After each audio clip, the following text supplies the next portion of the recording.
كثيرون حول الشهادات، قليلون حول أسباب إحنا بناخد شهادات ليه. مش الفكرة إن إحنا يبقى معانا شهادات كتير وخلاص، أنت لازم تفكر أنت بتاخد الشهادة دي ليه أصلا. أنا ممكن أبقى بذاكر حاجات كتير جدا جدا، أنا يوميا بكون بذاكر حاجات، بس مش لازم يبقى معايا شهادات في كل الحاجات اللي أنا بدرسها دي.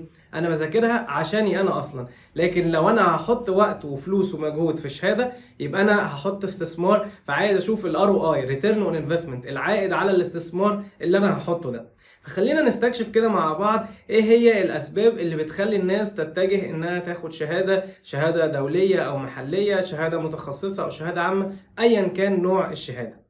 خلينا نتكلم اول حاجة على الشخص اللي لسه بيدور على وظيفة. في الحالة دي هو عايز الشهادة لأنه شايفها بتتكرر في إعلانات الوظائف، فهي من البريريكويزيتس للجوب ديت، أو في الجوب ديسكريبشن بيكونوا طالبين إنك يكون معاك الشهادة دي. أحيانا بتبقى مانداتري، وأحيانا بيقول لك الشهادة دي إز بلس، فهي لو موجودة معاك هتساعدك أكتر. فده يبقى أول سبب إن هي بريريكويزيت أصلا. تاني سبب انها تكون بتعمل له شورت ليستنج فور انترفيوز، يعني هي هتأثر المسافه بتاعته انه يدخل الانترفيو. دلوقتي الانترفيور او الهايرنج مانجر او الشخص اللي عايز يعين ناس بيجي له مثلا 500 سي في، عشان يعمل عليهم اي فلترز ويقللهم شويه ويشوف مين اللي هيعمل معاه انترفيو، بيشوف بعض الشهادات ببعض التولز اوتوماتيك كده، يعرف ايه هي السيفيهات اللي مكتوب فيها اسم الشهاده دي. فبالتالي انا ممكن كجوب سيكر او واحد بيدور على شغل ان انا اخد الشهاده دي عشان تسهل عليا رحلتي في البحث عن الوظيفه. نيجي لبروفايل تاني او شخص تاني، وهو واحد متعين اصلا، هو موجود وشغال في شركه واوضاعه مستقره والدنيا تمام. هيكون محتاج الشهاده ليه؟ محتاجها عشان البروموشن، ممكن ده يبقى بريريكويزيت او حاجه مطلوبه عشان يترقى. ممكن يكون محتاجها to keep relevant to the field، ان هو يبقى مازال قريب من المجال، عارف الابديتس اللي فيه، عارف ايه هي التطورات اللي حاصله في المجال ده، عشان ما يبقاش كل المعرفه بتاعته قديمه والناس اللي هو بيديرهم او زمايله في الشغل يكون معرفتهم اعلى منه.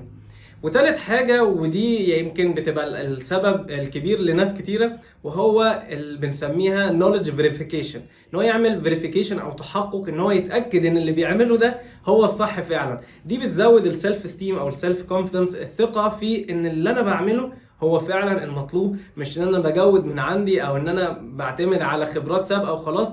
دي حاجة بيحتاجها مديرين كتير جدا جدا، ان هو يبقى متأكد ان القرارات اللي بياخدها دي قرارات صحيحة، مش قرارات بناء على اهواء شخصية. نيجي لبروفايل ثالث بقى، وهو البروفايل بتاع المدربين. احيانا المدربين كتير بيكون محتاج ان هو ياخد السيرتيفيكت دي عشان تديله كريديبيليتي او ثقة اكبر بالنسبة للكلاينتس اللي هو هيقدم لهم التدريب او الاستشارات. فبالتالي هو محتاج ياخد شهادة عشان تساعده في انه ينقل المعرفة بتاعته. هو ممكن يكون خبير تقني بس ما عندوش خبرة في الكوتشنج والتريننج والمنتورشيب، فان هو ازاي يساعد الناس، فده بيحتاج فيها سيرتيفيكت. او حتى لو هياخد سيرتيفيكت في المجال التقني بتاعه عشان تديله ثقة الاكبر لما يجي يتكلم مع الناس اللي هيقدم لهم استشارة او اللي هيقدم لهم تدريب، فانهم يبقوا عارفين انه واخد الشهادة دي اللي هي شهادة قوية في المجال.